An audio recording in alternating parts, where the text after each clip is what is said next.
എല്ലാ പ്രിയപ്പെട്ട കൂട്ടുകാരെ സ്റ്റോക്സിലേക്ക് സ്വാഗതം ചെയ്യുന്നു. നമ്മളുടെ ഇന്നത്തെ ഈ ടോക്സിൽ നമ്മൾ ഡിസ്കസ് ചെയ്യുന്നത് ഇലക്ഷൻ കമ്മീഷനെ കുറിച്ചാണ്. അപ്പോൾ നമുക്കറിയാം റീസെന്റ് ഡേയ്സിൽ നമ്മൾ ന്യൂസിൽ വളരെ പോപ്പുലറായിട്ട് കേട്ടുകൊണ്ടിരിക്കുന്ന അല്ലെങ്കിൽ ബീഹാർ ഇലക്ഷനുമായി ബന്ധപ്പെട്ടുകൊണ്ട് രാജ്യത്ത് പല ഭാഗങ്ങളിലും ഉപതെരഞ്ഞെടുപ്പ് നടക്കുന്നതുമായി ബന്ധപ്പെട്ടുകൊണ്ട് ഇലക്ഷൻ കമ്മീഷനെ കുറിച്ച് നിരന്തരമായ വാർത്തകൾ വരുന്നു. എന്നാൽ റീസെന്റ് ഡേയ്സിൽ മുൻ മധ്യപ്രദേശ് മുഖ്യമന്ത്രിയുമായി ബന്ധപ്പെട്ടുകൊണ്ട് മധ്യപ്രദേശ് മുഖ്യമന്ത്രി സ്റ്റാർ ക്യാമ്പയിനെ കുറിച്ച് അദ്ദേഹത്തെ മാറ്റുകയും അതേ തുടർന്നുകൊണ്ട് നമ്മൾ കൂടുതലായിട്ട് ഇലക്ഷൻ കമ്മീഷനെ വളരെ സജീവമായിട്ട് കേട്ടു.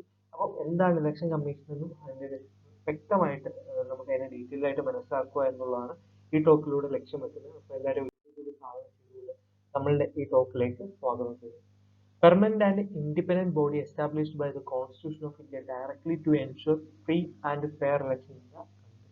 നമ്മുടെ രാജ്യത്ത് സ്വതന്ത്രവും നീതിപൂർണവുമായിട്ടുള്ള സ്ഥിരതയുള്ള ഒരു ബോഡിയാണ് എന്തെന്ന് പറയുന്നത് ഇലക്ഷൻ കമ്മീഷൻ എന്ന് പറയുന്നത്. അത് നമ്മുടെ ഭരണഘടന ഉറപ്പുവരുത്തുന്ന കാര്യമാണ്. ഇലക്ഷൻ കമ്മീഷന്റെ സ്വതന്ത്രമായിട്ടുള്ള പ്രവർത്തനം, അതോടൊപ്പം തന്നെ നമ്മുടെ രാജ്യത്ത് ഫ്രീ ആൻഡ് ഫെയർ ഇലക്ഷൻ നടത്തുന്നത് ആണ് അവരുടെ പ്രാഥമികമായിട്ടുള്ള ഡ്യൂട്ടി എന്ന് പറയുന്നത്. ഇതിനു വേണ്ടിയിട്ടാണ് നമ്മുടെ രാജ്യത്തെ ഇലക്ഷൻ കമ്മീഷൻ എന്ന് പറയുന്നത്. ലോകത്തെ ഏറ്റവും വലിയ ജനാധിപത്യ രാജ്യത്ത് ആ ജനാധിപത്യ സംവിധാനത്തെ നിലനിർത്തുന്നതിന് വേണ്ടിയിട്ട് കാവൽ നിൽക്കുന്ന അല്ലെങ്കിൽ ഉത്തരവാദിത്വപൂർണ്ണമായിട്ട് എല്ലാ നടത്തിപ്പുകളും ഒരു ബോഡിയാണ്, ഇൻഡിപെൻഡന്റ് ആയിട്ടുള്ള പെർമനന്റ് ബോഡിയാണ് ഇലക്ഷൻ കമ്മീഷൻ എന്ന് പറയുന്നത്. നമ്മളുടെ കോൺസ്റ്റിറ്റ്യൂഷൻ കോൺസ്റ്റിറ്റ്യൂട്ട് ചെയ്തിട്ടുള്ള ഒരു ഓട്ടോണമസ് ബോഡിയാണ് ഏതെന്ന് പറയുന്നത് ഇലക്ഷൻ കമ്മീഷൻ എന്ന് പറയുന്നത്. ഇന്ത്യൻ ഭരണഘടനയുടെ ആർട്ടിക്കിൾ 324 പ്രകാരമാണ് നമ്മളുടെ ഇലക്ഷൻ കമ്മീഷൻ പ്രവർത്തിക്കുന്നത്. ഇന്ത്യൻ ഭരണഘടനയുടെ ആർട്ടിക്കിൾ 324 പ്രകാരമാണ് ഇലക്ഷൻ കമ്മീഷൻ പ്രവർത്തിക്കുന്നത്. ഇനി ഇലക്ഷൻ കമ്മീഷൻ എന്തൊക്കെയാണ് ഇലക്ഷൻ കമ്മീഷന്റെ പ്രധാനപ്പെട്ട ഉത്തരവാദിത്വം എന്ന് ചോദിച്ചു കഴിഞ്ഞാൽ, കൃത്യമായിട്ട് തെരഞ്ഞെടുപ്പുകൾക്ക് മേൽനോട്ടം നൽകുകയും അതിനെ കൃത്യമായിട്ടുള്ള നിർദ്ദേശങ്ങൾ നൽകുകയും കൃത്യമായിട്ടുള്ള സമയങ്ങളിൽ എല്ലാവിധമായിട്ടുള്ള തെരഞ്ഞെടുപ്പുകൾ നടത്തുകയും ചെയ്യുക എന്നുള്ളത്, അതിനെ നിയന്ത്രിക്കുക, അതിനുവേണ്ട നിർദ്ദേശങ്ങൾ നൽകുക, അതിനുവേണ്ട മേൽനോട്ടങ്ങൾ നൽകുക എന്നുള്ളതാണ് ഇലക്ഷൻ കമ്മീഷന്റെ പ്രാഥമികമായിട്ടുള്ള ഉത്തരവാദിത്വം എന്ന് പറയുന്നത്. അപ്പോൾ ഫ്രീ ആൻഡ് ഫെയർ ഇലക്ഷൻ നടത്തുന്നതിനോടൊപ്പം അതിന് മേൽനോട്ടം നൽകുകയും അതിന് വേണ്ടതായ കൃത്യമായിട്ടുള്ള ഡയറക്ഷൻസും കൺട്രോളും നടത്തുകയാണ് ഇലക്ഷൻ കമ്മീഷന്റെ പ്രധാനപ്പെട്ട ഉത്തരവാദിത്വം എന്ന് പറയുന്നത്. ഇനി നമ്മുടെ രാജ്യത്തെ ഇലക്ഷൻ കമ്മീഷൻ ഏതൊക്കെ തെരഞ്ഞെടുപ്പുകളാണ് നടത്തുന്നത്? നമുക്കറിയാം ലോകത്തെ ഏറ്റവും വലിയ ജനാധിപത്യ രാജ്യമാണ് ഇന്ത്യ എന്ന് പറയുന്നത്. ഏറ്റവും വലിയ ഡെമോക്രാറ്റിക് നേഷനാണ് ഇന്ത്യ എന്ന് പറയുന്നത്. അപ്പോൾ ആ ഡെമോക്രാറ്റിക് നേഷൻ നമ്മളുടെ തെരഞ്ഞെടുപ്പ് പ്രക്രിയ എവിടെ നിന്ന് തുടങ്ങുന്നു? നമ്മളുടെ ത്രിതല പഞ്ചായത്ത് സംവിധാനം മുതൽ നമ്മളുടെ തെരഞ്ഞെടുപ്പ് പ്രവർത്തനം അല്ലെങ്കിൽ തെരഞ്ഞെടുപ്പ് സംവിധാനം ആരംഭിക്കുന്നു. ത്രിതല പഞ്ചായത്തുകളുണ്ട്, അവിടെ നിന്ന് നമുക്ക് സ്റ്റേറ്റ് അസംബ്ലീസ് ഉണ്ട്, പിന്നീട് നമുക്ക് എന്തുണ്ട്, ലോക്സഭാ തെരഞ്ഞെടുപ്പുകളുണ്ട്, അല്ലാണ്ട് നമുക്ക് രാജ്യസഭയിലേക്കുള്ള തെരഞ്ഞെടുപ്പുകൾ നടക്കാറുണ്ട്.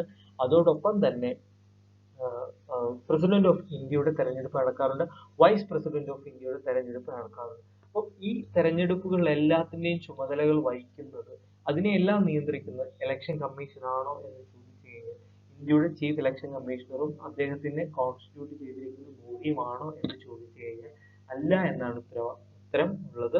നമ്മളുടെ ത്രിതല പഞ്ചായത്ത് സംവിധാനങ്ങളിൽ, പഞ്ചായത്തുകളായിക്കൊള്ളട്ടെ, മുനിസിപ്പാലിറ്റി ആയിക്കൊള്ളട്ടെ, കോർപ്പറേഷൻ, ഈ മൂന്നിന്റെയും ഇലക്ഷൻ ഡിക്ലെയർ ചെയ്യുന്നതും ഇലക്ഷൻ നടത്താനുള്ള അവകാശമുള്ളതും സംസ്ഥാന ഇലക്ഷൻ കമ്മീഷനുകളാണ്. അപ്പൊ സംസ്ഥാന ഇലക്ഷൻ കമ്മീഷനാണ് ഏതിന്റെ ചുമതല വഹിക്കുന്നത്? ത്രിതല പഞ്ചായത്തിന്റെ ആയാലും അതേപോലെ തന്നെ കോർപ്പറേഷന്റെ ആയാലും മുനിസിപ്പാലിറ്റിയുടെ ആയാലും തെരഞ്ഞെടുപ്പുകളും ബാക്കിയുള്ള കാര്യങ്ങളും നടത്തുവാനുള്ള ചുമതല ലഭിച്ചിരിക്കുന്നത് ആർക്കാണ്? സംസ്ഥാന തെരഞ്ഞെടുപ്പ് കമ്മീഷന് ആണ്. അത് സെപ്പറേറ്റ് ആയിട്ട് ഒരു ബോഡിയായിട്ട് നമ്മളുടെ സംസ്ഥാനത്ത് നിലനിൽക്കുന്നുണ്ട്. അപ്പോൾ എന്താണ് കേന്ദ്ര തെരഞ്ഞെടുപ്പ് കമ്മീഷന്റെ ഉത്തരവാദിത്തങ്ങൾ? അവർ ഏതൊക്കെ തെരഞ്ഞെടുപ്പുകളാണ് നടത്തുന്നത് നമുക്ക് നോക്കാം. ഒന്നാമതായിട്ട് അവർ നടത്തുന്ന തെരഞ്ഞെടുപ്പുകളുടെ മേൽനോട്ടം വഹിക്കുന്ന പാർലമെന്റ് ഇലക്ഷൻ, പിന്നെ സ്റ്റേറ്റ് ലെജിസ്ലേച്ചർ ഇലക്ഷൻ, അതോടൊപ്പം തന്നെ പ്രസിഡന്റ് ഓഫ് ഇന്ത്യയുടെയും വൈസ് പ്രസിഡന്റ് ഓഫ് ഇന്ത്യയുടെയും ഇലക്ഷന് നേതൃത്വം നൽകുന്നതും ആരാണ്? അതിന്റെ നേതൃത്വം നൽകുന്നതും മേൽനോട്ടം നൽകുന്നതും അതിനു വേണ്ടതായ ഡയറക്ഷൻസ് നൽകുന്നതും ആരാണ്? നമ്മളുടെ തെരഞ്ഞെടുപ്പ് കമ്മീഷൻ. തെരഞ്ഞെടുപ്പ് കമ്മീഷന്റെ ഉത്തരവാദിത്വത്തിൽപ്പെട്ട കാര്യമാണ് ഏതെന്ന് പറയുന്നത് ഈ പറഞ്ഞ പാർലമെന്റ് ഇലക്ഷന്, സംസ്ഥാന നിയമസഭയിലേക്കുള്ള തെരഞ്ഞെടുപ്പ്, പ്രസിഡന്റ് ഓഫ് ഇന്ത്യയുടെ തെരഞ്ഞെടുപ്പ്, വൈസ് പ്രസിഡന്റ് ഓഫ് ഇന്ത്യയുടെ തെരഞ്ഞെടുപ്പ് തുടങ്ങിയവ നൽകാൻ ഉള്ള ഉത്തരവാദിത്വം. പാർലമെന്റിലേക്കുള്ള തെരഞ്ഞെടുപ്പ് എന്ന് പറഞ്ഞു കഴിഞ്ഞാൽ തീർച്ചയായിട്ടും ലോക്സഭയിലേക്കുള്ളതും രാജ്യസഭയിലേക്കുള്ളതുമായിട്ടുള്ള തെരഞ്ഞെടുപ്പ് നടത്താനുള്ള ഉത്തരവാദിത്വം ആർക്കാണ്? ഇലക്ഷൻ കമ്മീഷനാണ്. Election Commission is an all India body. In the same sense, it is common to both central government and the state government. Election Commission is not concerned with the election to the panchayats and municipality in the states. ഇത് നമ്മൾ ആദ്യമേ mention ചെയ്ത കാര്യമാണ്. സംസ്ഥാന തലത്തിൽ ഒരു separate election commission ഉണ്ടാവും. അവരാണ് പഞ്ചായത്ത് ഇലക്ഷനും മുനിസിപ്പാലിറ്റി ഇലക്ഷനും തീരുമാനിക്കുന്നതും നടപ്പിലാക്കുന്നതും അതിന് മേൽനോട്ടം വഹിക്കുന്നതും. അവര് ആണ് ഇലക്ട്രൽ റോളുകളെല്ലാം തീരുമാനിക്കുന്നതും വോട്ടർ പട്ടികയിലേക്ക് പേര് ചേർക്കുന്നത്. നമുക്കറിയാം രണ്ടും രണ്ട് ലിസ്റ്റാണ്. വോട്ടർ പട്ടിക എന്ന് പറയുന്നത് പഞ്ചായത്ത് തെരഞ്ഞെടുപ്പിന് സംസ്ഥാനത്ത് നിലനിൽക്കുന്ന തെരഞ്ഞെടുപ്പ് കമ്മീഷനാണ് അതിന്റെ ചുമതല വഹിക്കുന്നത്. ഇനി നിയമസഭയിലേക്കോ ലോക്സഭയിലേക്കോ ഉള്ള തെരഞ്ഞെടുപ്പിന് അതിന് ചുമതല വഹിക്കുന്നത് കേന്ദ്ര ഇലക്ഷൻ കമ്മീഷനാണ്. അപ്പൊ ആ ഒരു ഡിഫറൻസ് നിങ്ങൾ കൃത്യമായിട്ട് മനസ്സിലാക്കി. ഇനി എങ്ങനെയാണ് നമ്മളുടെ ഇലക്ഷൻ കമ്മീഷന്റെ ഒരു കോമ്പോസിഷൻ എന്ന് നമുക്ക് നോക്കാം. എങ്ങനെയാണ് ഇതിന്റെ പ്രവർത്തനം, അല്ലെങ്കിൽ ആരാണ് ഇവരെ നിയമിക്കുന്നത് തുടങ്ങിയ കാര്യങ്ങൾ നമുക്ക് പരിശോധിക്കാം. നമ്മളുടെ തെരഞ്ഞെടുപ്പ് കമ്മീഷൻ നമ്മൾ പരിശോധിക്കുകയാണെങ്കിൽ 1950 നമ്മളുടെ തെരഞ്ഞെടുപ്പ് കമ്മീഷൻ നിലവിൽ വരുമ്പോൾ 1 മെമ്പർ ബോഡി ആയിരുന്നു നമ്മുടെ ഇലക്ഷൻ കമ്മീഷൻ എന്ന് പറയുന്നത്. 1950 ഇന്ത്യൻ ഇലക്ഷൻ കമ്മീഷൻ നിലവിൽ വരുമ്പോൾ നമ്മളുടെ ഇലക്ഷൻ കമ്മീഷൻ എന്ന് പറയുന്നത് 1 മെമ്പർ ബോഡി ആയിരുന്നു. എന്ന് വരെ 15 ഒക്ടോബർ 1989 വരെയുള്ള കാലഘട്ടത്തിൽ ഇന്ത്യൻ ഇലക്ഷൻ കമ്മീഷൻ എന്ന് പറയുന്ന ഏകാംഗ ഇലക്ഷൻ കമ്മീഷൻ ആയിരുന്നു. 1989 പ്രത്യേകത നമുക്കറിയാം. ആ കാലയളവിലാണ് നമ്മളുടെ വോട്ട് ചെയ്യുവാനുള്ള, അതായത് വോട്ട് ചെയ്യാനുള്ള ഒരു പൗരന്റെ റൈറ്റ് 21 വയസ്സിൽ നിന്ന് 18 വയസ്സായിട്ട് ചുരുക്കുന്നത് ഈ കാലയളവിലാണ്. 21 നിന്ന് 18 ചുരുക്കുന്നു. ഇതേ കാലയളവിൽ 1989 ഇന്ത്യൻ ഇലക്ഷൻ കമ്മീഷന് അംഗസംഖ്യ വർദ്ധിപ്പിച്ചു. ചീഫ് ഇലക്ഷൻ കമ്മീഷണറോടൊപ്പം പുതിയതായിട്ട് 2 മെമ്പേഴ്സിനെ കൂടെ അഡീഷണൽ ആയിട്ട് ചേർത്തു. അപ്പൊ ഇലക്ഷന്റെ മേൽനോട്ടം വഹിക്കുന്നതിന് ഒരു 3 അംഗ ബോഡിയായിട്ട് ഇലക്ഷൻ കമ്മീഷനെ ഒന്നുകൂടെ വളർത്തിയെടുത്തു, അല്ലെങ്കിൽ അതിനെ ഒന്നുകൂടെ ഡെവലപ്പ് ചെയ്തു. അങ്ങനെ ഇലക്ഷൻ കമ്മീഷൻ എന്ന് പറയുന്ന 3 അംഗ ബോഡിയായിട്ട് മാറി. പക്ഷെ അത് അധിക കാലം നീണ്ടു നിന്നില്ല. 1990 ആയപ്പോഴത്തേക്കും 1990 ആയപ്പോഴത്തേക്കും വീണ്ടും ഇലക്ഷൻ കമ്മീഷൻ എന്ന് പറയുന്നത് ഏകാംഗ ബോഡിയായിട്ട് മാറി. 1989 3 അംഗങ്ങളായിട്ട് ഉയർത്തുന്നു. 1990 അതിനെ വീണ്ടും ഒരംഗമായിട്ട് മാറ്റുന്നു. പിന്നീട് 1993 ഇലക്ഷൻ കമ്മീഷനെ വീണ്ടും എന്താക്കുന്നു, 3 അംഗ ബോഡിയാക്കുന്നു. ഇന്നിപ്പോൾ നമ്മുടെ രാജ്യത്ത് നിലനിൽക്കുന്ന ഇലക്ഷൻ കമ്മീഷനിൽ ഒരു ചീഫ് ഇലക്ഷൻ കമ്മീഷണറും അദ്ദേഹത്തോടൊപ്പം തന്നെ 2 മറ്റ് ഇലക്ഷൻ കമ്മീഷണേഴ്സും ഉണ്ട്. ഒരു ചീഫ് ഇലക്ഷൻ കമ്മീഷണറും മറ്റ് 2 ഒരു ചീഫ് ഇലക്ഷൻ കമ്മീഷണറും അദ്ദേഹത്തോടൊപ്പം തന്നെ 2 ഇലക്ഷൻ കമ്മീഷണേഴ്സുമാണ് നമ്മുടെ രാജ്യത്ത് പ്രവർത്തിക്കുന്നത്. അതോടൊപ്പം തന്നെ ഇലക്ഷൻ കമ്മീഷന്റെ പ്രവർത്തനം കൂടുതൽ സുഗമമാക്കാൻ വേണ്ടിയിട്ട് എല്ലാ സംസ്ഥാനങ്ങളിലും റീജിയണൽ ഇലക്ഷൻ കമ്മീഷണേഴ്സിനെ ചുമതലപ്പെടുത്താറുണ്ട്. ഇപ്പൊ നമ്മുടെ സംസ്ഥാനത്തേക്ക് വരുവാണെങ്കിൽ നമുക്ക് ടിക്കാറാം മീണ എന്താണ് നമ്മൾ സംസ്ഥാന തെരഞ്ഞെടുപ്പ് കമ്മീഷന്റെ അധ്യക്ഷനാണ്. അപ്പം അങ്ങനെ എല്ലാ സംസ്ഥാനങ്ങളിലും എന്ത് ചെയ്യുന്നുണ്ട്, ഇലക്ഷൻ കമ്മീഷന്റെ ചെയർമാനായിട്ട് ഓരോരുത്തരെ നിയമിക്കാറുണ്ട്. അപ്പം ഇലക്ഷൻ കമ്മീഷന്റെ അപ്പോയിന്റ്മെന്റ് നടത്തുന്ന കൃത്യമായിട്ടുള്ള സമയാസമയങ്ങളിൽ പ്രസിഡന്റ് ഓഫ് ഇന്ത്യ ആണ് ഇവരുടെ ചുമതല നൽകുന്നത്, അവരെ ആ സ്ഥാനത്തേക്ക് വരവേൽപ്പിക്കുന്നത്. അവർക്ക് ഫിക്സഡ് ആയിട്ടുള്ള ടൈം ഉണ്ട്. ആ ഒരു കാലയളവിലായിരിക്കും അവരുടെ പ്രവർത്തനം എന്ന് പറയുന്നത്. ഒരു ഇലക്ഷൻ കമ്മീഷനെ നിയമിക്കുന്നത് 6 വർഷത്തേക്കാണ്. അദ്ദേഹത്തിന് മാക്സിമം ആ ചേർന്ന് പ്രവർത്തിക്കാൻ പറ്റുന്ന കാലയളവ് എന്ന് പറയുന്നത് 6 വർഷമാണ്, അല്ലെങ്കിൽ 65 വയസ്സ് വരെയാണ് അദ്ദേഹത്തിന് പ്രവർത്തിക്കുവാൻ സാധിക്കുന്നത്. അപ്പം ഇത്രയാണ് നമ്മൾ അതിന്റെ കോമ്പോസിഷൻ പരിശോധിക്കുവാണെങ്കിൽ നമുക്ക് പറയാനുള്ള. എല്ലാ അംഗങ്ങൾക്കും ചീഫ് ഇലക്ഷൻ കമ്മീഷൻ ഉണ്ട്, അദ്ദേഹത്തോടൊപ്പം തന്നെ 2 അംഗങ്ങളും പ്രവർത്തിക്കുന്നുണ്ടെന്ന് നമ്മൾ പറഞ്ഞു. ഇവർക്കെല്ലാം ഒരേ സെയിം പവർ ആണ് ഉള്ളത്. ഇനി എന്തെങ്കിലും ഡിസ്പ്യൂട്ട് വരുവാണ്, ഇലക്ഷൻ കമ്മീഷന്റെ ഉള്ളിൽ എന്തെങ്കിലും ഡിസ്പ്യൂട്ട് വരുവാണെങ്കിൽ ആ ഡിസ്പ്യൂട്ടിനെ പരിഹരിക്കുന്നത് അവരിൽ മെജോറിറ്റി ആർക്കാണോ ഉള്ളത്, മെജോറിറ്റി ഏത് അഭിപ്രായത്തോടൊപ്പമാണോ പോകുന്നത് അവർക്കൊപ്പമായിരിക്കും ആ ഇലക്ഷൻ കമ്മീഷന്റെ തീരുമാനം പോകുന്നത്. ഇപ്പൊ നമ്മൾ റീസെന്റ് ആയിട്ട് ഏറ്റവും അവസാനം കേരളത്തിലെ ഒരു എക്സാമ്പിൾ എടുത്ത് നമ്മൾ പറയുകയാണെങ്കിൽ, നമ്മൾ കേരള കോൺഗ്രസിലെ തർക്കവും അതിന്റെ സ്പ്ലിറ്റിങ്ങും ഉണ്ടായി. അതിനുശേഷം ആ പാർട്ടിയുടെ പേരും ചിഹ്നവും ആർക്ക് കൊടുക്കണം എന്നുള്ള നിലയിലേക്ക് ചർച്ച വന്നു. അപ്പോൾ 3 അംഗ ബോഡിയുള്ള ഇലക്ഷൻ കമ്മീഷനിൽ ഒരു തീരുമാനം വന്നത്, ഒരാള് ഈ തീരുമാനത്തോട് വിയോജിച്ചു. അതായത് ഒരു പർട്ടിക്കുലർ വ്യക്തിക്ക് ആ പാർട്ടിയുടെ ചിഹ്നവും പാർട്ടി നാമവും കൊടുക്കുന്നതിന് ഒരാൾ എതിർക്കുകയും ബാക്കി 2 പേരെ അനുകൂലിക്കുകയും അങ്ങനെ വന്ന സാഹചര്യത്തിൽ ആ ഭൂരിപക്ഷത്തിന്റെ അഭിപ്രായത്തോടൊപ്പം ഇലക്ഷൻ കമ്മീഷന്റെ തീരുമാനം പോവുകയുമാണ് ചെയ്തിരുന്നത്. അപ്പം ഇലക്ഷൻ കമ്മീഷൻ തീരുമാനം 3 അംഗങ്ങൾ ഉള്ളപ്പോഴും ആ തീരുമാനം എന്ന് പറയുന്നത് മെജോറിറ്റിയുടെ അടിസ്ഥാനത്തിൽ ആയിരിക്കും. ഓക്കെ, അപ്പം ഇലക്ഷൻ കമ്മീഷൻ എത്ര കാലമാണ് നിലനിൽക്കുന്നതെന്ന് ഞാൻ പറഞ്ഞു. അദ്ദേഹത്തിന് 6 വർഷം ആണ് മാക്സിമം ടെന്യൂർ എന്ന് പറയുന്നത്. അദ്ദേഹത്തിന് ഒരു ടൈമിൽ അദ്ദേഹത്തിന്റെ പ്രവർത്തനം എന്ന് പറയുന്നത് ഒന്നിൽ 6 വർഷമാണ്. അല്ലെങ്കിൽ അദ്ദേഹത്തിന്റെ പ്രായം 65-ലെത്തും. 62-ൽ ഒരാൾ ഇലക്ഷൻ കമ്മീഷണർ ആയാൽ അദ്ദേഹത്തിന് 68 വയസ്സ് വരെ ഇലക്ഷൻ കമ്മീഷണർ ആകാൻ പറ്റത്തില്ല. അദ്ദേഹം 65-ാമത്തെ വയസ്സിൽ ആ സ്ഥാനം ഒഴിയുകയും ഇനിയും അദ്ദേഹം ഈ പറയുന്ന വ്യക്തി മറ്റേതെങ്കിലും പൊസിഷൻ കിട്ടി അദ്ദേഹത്തിന് ഇലക്ഷൻ കമ്മീഷൻ സ്ഥാനം രാജിവെക്കണമെങ്കിൽ അദ്ദേഹത്തിന് രാജിവെക്കാം. അതേപോലെ തന്നെ അദ്ദേഹത്തെ വേണമെങ്കിൽ അദ്ദേഹം കൃത്യമായിട്ടുള്ള കാര്യങ്ങൾ പാലിക്കുന്നില്ലെങ്കിൽ അദ്ദേഹത്തെ റിമൂവ് ചെയ്യാനുള്ള അധികാരമുണ്ട്. പക്ഷെ റിമൂവ് എന്ന് പറയുന്നത് ചുമ്മാ ഒരു സുപ്രഭാതത്തിൽ ഗവൺമെന്റിന് ചെയ്യാൻ പറ്റുന്നതല്ല. അത് കൃത്യമായിട്ടുള്ള പ്രൊസീജിയേഴ്സും റൂൾസ് ആൻഡ് റെഗുലേഷനുമായിട്ട് മുന്നോട്ട് പോയെങ്കിൽ മാത്രമേ ഇലക്ഷൻ കമ്മീഷന് അദ്ദേഹത്തിന്റെ സ്ഥാനത്ത് നിന്ന് മാറ്റാൻ സാധിക്കത്തുള്ളൂ. അപ്പൊ നമ്മുടെ ഇലക്ഷൻ കമ്മീഷനെ അദ്ദേഹത്തിന്റെ സ്ഥാനത്ത് നിന്ന് മാറ്റണമെങ്കിൽ ഉറപ്പായിട്ടും എങ്ങനെയാണോ ഒരു സുപ്രീം കോടതിയിലെ ജഡ്ജിയെ അദ്ദേഹത്തിന്റെ സ്ഥാനത്ത് നിന്ന് മാറ്റുന്നത് അതേ റൂൾസ് ആൻഡ് റെഗുലേഷൻസ് പാലിച്ച് മാത്രമേ നമുക്ക് അദ്ദേഹത്തെ ആ സ്ഥാനത്ത് നിന്ന് മാറ്റാൻ സാധിക്കത്തുള്ളൂ. അപ്പൊ അദ്ദേഹം അതുപോലെ ഒരു കാരണം ഉണ്ടാകണം. നമ്മുടെ പാർലമെന്റിൽ അതിനു വേണ്ടിയിട്ടുള്ള അദ്ദേഹത്തെ മാറ്റണമെന്ന നിലയിലുള്ള ബില്ല് അവതരിപ്പിക്കണം.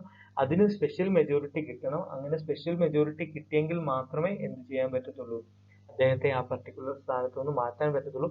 അത് പ്രസിഡന്റിന്റെ അടുത്തേക്ക് അയക്കും. അങ്ങനെ പ്രസിഡന്റ് ആണ് അദ്ദേഹത്തിനെ ആ സ്ഥാനത്ത് നിന്ന് മാറ്റുന്നത്. അത് പാർലമെന്റിന്റെ സ്പെഷ്യൽ മെജോറിറ്റിയോട് കൂടിയിട്ടുള്ള ഒരു സാക്ഷൻ ഉണ്ടെങ്കിൽ മാത്രമേ അദ്ദേഹത്തെ ആ സ്ഥാനത്ത് നിന്ന് മാറ്റാൻ പറ്റത്തുള്ളൂ. വളരെ കോംപ്ലിക്കേറ്റഡ് ആയിട്ടുള്ള ഒരു പ്രോസസ് ആണ്. ഇനി നമ്മൾ എന്താണ് ഇലക്ഷൻ കമ്മീഷന്റെ പവേഴ്സ് അല്ലെങ്കിൽ അവരുടെ ഫങ്ഷൻസ് എന്താണെന്ന് നമ്മൾ പരിശോധിക്കുകയാണെങ്കിൽ നമുക്ക് പ്രധാനമായിട്ടും കാണാൻ പറ്റുന്നത്, നമുക്കറിയാം ഇലക്ഷൻ കമ്മീഷൻ നടത്തുന്ന തെരഞ്ഞെടുപ്പുകൾ ഏതൊക്കെയാണ്? Parliament election, state legislative election, അതേപോലെ തന്നെ office of the president and vice president. അപ്പം ഈ 4 തലങ്ങളിലും ഇലക്ഷൻ കമ്മീഷനാണ് തെരഞ്ഞെടുപ്പുകൾ നടത്തുന്നത്. അതുകൊണ്ട് തന്നെ അവരുടെ ഉത്തരവാദിത്തങ്ങളും അതേപോലെ തന്നെ ഈ ഫ്രീ ആൻഡ് ഫെയർ ആയിട്ടുള്ള ഇലക്ഷൻ നടക്കണം. അത് ഒരു സ്വതന്ത്ര ബോഡിയാണ് എല്ലായ്പ്പോഴും ഉറപ്പിക്കുകയും വേണം. അതുകൊണ്ട് തന്നെ അവർക്ക് അഡ്മിനിസ്ട്രേറ്റീവ് പവർ ഉണ്ട്, അഡ്വൈസറി പവർ ഉണ്ട്, അതുപോലെ തന്നെ ക്വാസി ജുഡീഷ്യൽ പവറും ഉണ്ട്. ഇപ്പൊ നമ്മളുടെ നാട്ടിൽ തെരഞ്ഞെടുപ്പ് പെരുമാറ്റച്ചട്ടം നിലവിൽ വരിക, നമ്മളുടെ ഇവിടെ തെരഞ്ഞെടുപ്പ് ഫിക്സ് ചെയ്തു ഡേറ്റ് ഒക്കെ വന്നു കഴിഞ്ഞാൽ ഇലക്ഷൻ കമ്മീഷൻ ആയിരിക്കും നമ്മുടെ സ്റ്റേറ്റിന്റെ പൂർണ്ണമായിട്ടുള്ള റെസ്പോൺസിബിലിറ്റി കൊണ്ടുപോയി മുന്നോട്ട് കൊണ്ടുപോകുന്നത്. ഇവിടെ ഒരു കാവൽ മന്ത്രിസഭ മാത്രമേ ഉണ്ടാവത്തുള്ളൂ. അവർക്ക് പുതിയ പ്രഖ്യാപനങ്ങളോ ബാക്കിയുള്ള കാര്യങ്ങളോ ചെയ്യാൻ പറ്റത്തില്ല.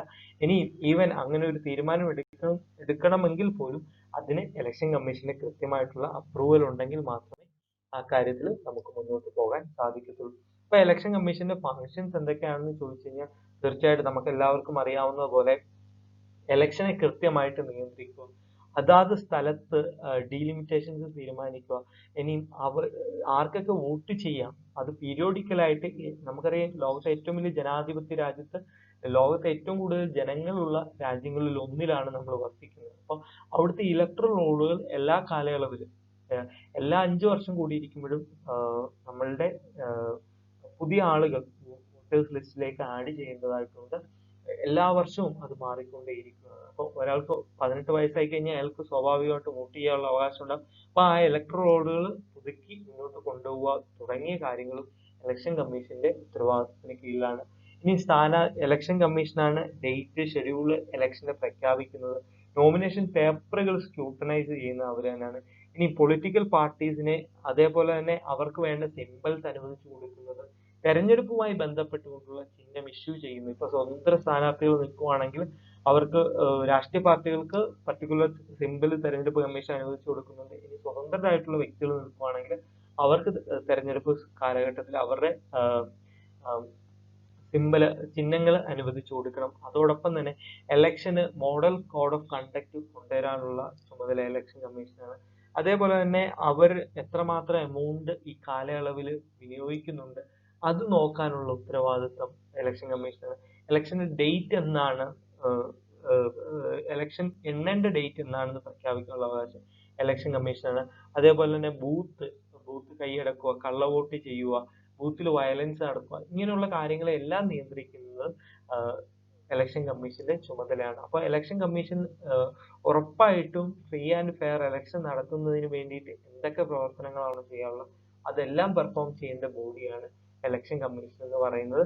സെൻട്രലിൽ ആ ബോഡി റീജിയണൽ ലെവലുകളിലും കോർഡിനേറ്റ് ചെയ്യാനും അതേപോലെ തന്നെ ഇലക്ഷൻ നടക്കുന്ന ഏറ്റവും താഴെ തട്ടിൽ വരെ ഇലക്ഷൻ കമ്മീഷന്റെ ബോഡി ഗവൺമെന്റിന്റെ എല്ലാ ബോഡികളും ഇലക്ഷൻ ആകുമ്പോഴത്തേക്കും ഇലക്ഷൻ കമ്മീഷന്റെ ബോഡിയായിട്ട് ഓട്ടോമാറ്റിക്കലി ട്രാൻസ്ഫർ ചെയ്താണ് ഇങ്ങനെയുള്ള ഒരു വലിയ തെരഞ്ഞെടുപ്പ് പ്രക്രിയ നമ്മുടെ രാജ്യത്ത് നടത്താറുള്ളത്. അതുകൊണ്ടാണ് വലിയ വലിയ സംസ്ഥാനങ്ങളിൽ പലപ്പോഴും പല ഘട്ടങ്ങളിലായിട്ട് ഇലക്ഷൻ നടത്തുന്നതും അതോടൊപ്പം തന്നെ ഇലക്ഷൻ ആ ഒരു ഫ്രീ ആൻഡ് ഫെയർ ഇപ്പൊ നമുക്കറിയാം ഇപ്പൊ ബീഹാറിൽ ഇലക്ഷൻ നടക്കുമ്പോൾ കേരളത്തിൽ നിന്ന് ഒരുപാട് ഉദ്യോഗസ്ഥർ ബീഹാറിലേക്ക് ഇലക്ഷൻ ഡ്യൂട്ടിയുമായിട്ട് ബന്ധപ്പെട്ടുകൊണ്ട് പോയതായിട്ടൊക്കെ നമുക്ക് അപ്പൊ അത്രമാത്രം മുന്നൊരുക്കങ്ങളോട് കൂടി ചെയ്യേണ്ട ഒരു പ്രക്രിയയാണ്, അത്രമാത്രം ഉത്തരവാദിത്തപ്പെട്ട ഒരു ബോഡിയാണ് ഇലക്ഷൻ കമ്മീഷൻ എന്ന് പറയുന്നത്. എന്തായാലും റീസെന്റ് ഡേയ്സിൽ നമ്മൾ സുപ്രീം കോടതിയുമായി ബന്ധപ്പെട്ടുകൊണ്ട് ഇലക്ഷൻ കമ്മീഷൻ ഒരു പ്രതിരോധത്തിലാകുന്ന അല്ലെങ്കിൽ ഇലക്ഷൻ കമ്മീഷൻ എടുത്ത ഒരു നിലപാടിനെ ചോദ്യം ചെയ്തുകൊണ്ട് സുപ്രീം കോടതിയിൽ ഒരു ഹർജി ചെന്നപ്പോൾ അതിന് കൃത്യമായിട്ടുള്ള സുപ്രീം കോടതി പറഞ്ഞു അത് എന്താണ് ആരാണ് സ്റ്റാർ ക്യാമ്പയിനർ എന്നുള്ള കാര്യം നിർണ്ണയിക്കുന്നതുമായി ബന്ധപ്പെട്ടുകൊണ്ട്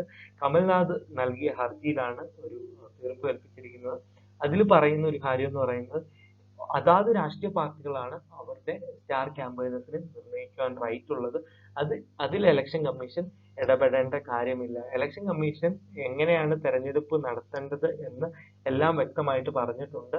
ആ കാര്യങ്ങൾ നോക്കുക, രാഷ്ട്രീയ പാർട്ടിയുടെ കാര്യത്തിൽ ആ അധികാരത്തിന് മേലിലേക്ക് കടന്നു കയറരുത് എന്നുള്ള നിലയിലുള്ള ഒരു ഉത്തരവാണ് സുപ്രീം കോടതിയിൽ നിന്നുണ്ടായ. റീസെന്റ് ഡേയ്സിൽ നമുക്ക് ഇലക്ഷൻ കമ്മീഷനെ കൂടുതലായിട്ട് പോപ്പുലർ ആയിട്ട് നമ്മുടെ ന്യൂസിൽ നടന്നിരിക്കുന്നത് ബീഹാർ ഇലക്ഷനുമായി ബന്ധപ്പെട്ടുകൊണ്ടാണ്. നമ്മളുടെ ലോക്സഭയിലേക്കുള്ള തെരഞ്ഞെടുപ്പ് നടന്നിട്ട് ഒരു വർഷമേ ആകുന്നുള്ളൂ. ഇനിയും 5 സംസ്ഥാനങ്ങളിൽ വീണ്ടും 6 മാസം കഴിയുമ്പോഴത്തേക്ക് വീണ്ടും ഇലക്ഷൻ എത്തുകയാണ്. അപ്പൊ ഇലക്ഷൻ കമ്മീഷൻ എന്ന് പറയുന്നത് ഇന്ത്യൻ ജനാധിപത്യത്തിന്റെ പ്രക്രിയയുടെ ഏറ്റവും അവിഭാജ്യമായ ഘടകമാണ്. അതിനെക്കുറിച്ച് നമ്മൾ കൃത്യമായിട്ടുള്ള കാര്യങ്ങൾ മനസ്സിലാക്കിയിരിക്കണം. ഇന്ത്യൻ ഭരണഘടനയുടെ ആർട്ടിക്കിൾ 324 പ്രകാരമാണ് ഇലക്ഷൻ കമ്മീഷൻ പ്രവർത്തിക്കുന്നത്. ഇലക്ഷൻ കമ്മീഷന്റെ പ്രധാനപ്പെട്ട ഉത്തരവാദിത്വം എന്ന് പറയുന്ന രാജ്യത്തുള്ള വോട്ടവകാശമുള്ള എല്ലാ പൗരന്മാരെയും അതിലേക്ക് ഒരു അവയർനെസ് നൽകിക്കൊണ്ട് അവർക്ക് കൃത്യമായിട്ടുള്ള ബോധം നൽകിക്കൊണ്ട് അവരെ ബോധവൽക്കരിച്ചുകൊണ്ട് അവരെ തെരഞ്ഞെടുപ്പ് പ്രക്രിയയിൽ പങ്കെടുപ്പിക്കുക, അതോടൊപ്പം തന്നെ ജനാധിപത്യ പ്രക്രിയ കൂടുതൽ ശക്തമായിട്ട് മുന്നോട്ട് കൊണ്ടുപോവുക എന്നുള്ള ഉത്തരവാദിത്വമാണ് നമ്മുടെ രാജ്യത്ത് ഇലക്ഷൻ കമ്മീഷൻ ഉറപ്പിക്കുന്നത്. രാജ്യത്തെ എല്ലാ പൗരന്മാരുടെയും തുല്യത ഉറപ്പിക്കുന്നതും പൗരന്മാരുടെ അന്തസ്സിനെ കാത്തു സൂക്ഷിക്കുന്നതുമായിട്ടുള്ള സ്വതന്ത്രമായിട്ടുള്ള ഒരു ബോഡിയാണ് ഇലക്ഷൻ. ഇനിയും വിശ്വാസം നഷ്ടപ്പെടാത്ത ഇന്ത്യയിലെ കുറെ ബോഡികളിൽ അവശേഷിക്കുന്ന ഒരു ബോഡിയാണ് ഇലക്ഷൻ കമ്മീഷൻ എന്ന് പറയുന്നത്. നമ്മുടെ രാജ്യത്തെ ഡെമോക്രസിയെ നിലനിർത്തുന്നതിന് വേണ്ടി ഇലക്ഷൻ കമ്മീഷൻ കൂടുതൽ മികച്ച രീതിയിൽ അതിന്റെ പ്രവർത്തനങ്ങൾ മുന്നോട്ട് പോകേണ്ടതും രാജ്യത്തെ ഏറ്റവും അത്യാവശ്യമാണ്. ഇപ്പൊ നമ്മൾ ഇന്ന് ചർച്ച ചെയ്ത ഇലക്ഷൻ കമ്മീഷനെ കുറിച്ച് അടുത്ത എപ്പിസോഡിൽ നമ്മൾ മറ്റു ടോപ്പിക്കുകളെ കുറിച്ച് ഡിസ്കസ് ചെയ്യുന്നതായിരിക്കും. എല്ലാ പ്രിയപ്പെട്ട കൂട്ടുകാരോടും നന്ദി പറഞ്ഞുകൊണ്ട് ഈ സെഷൻ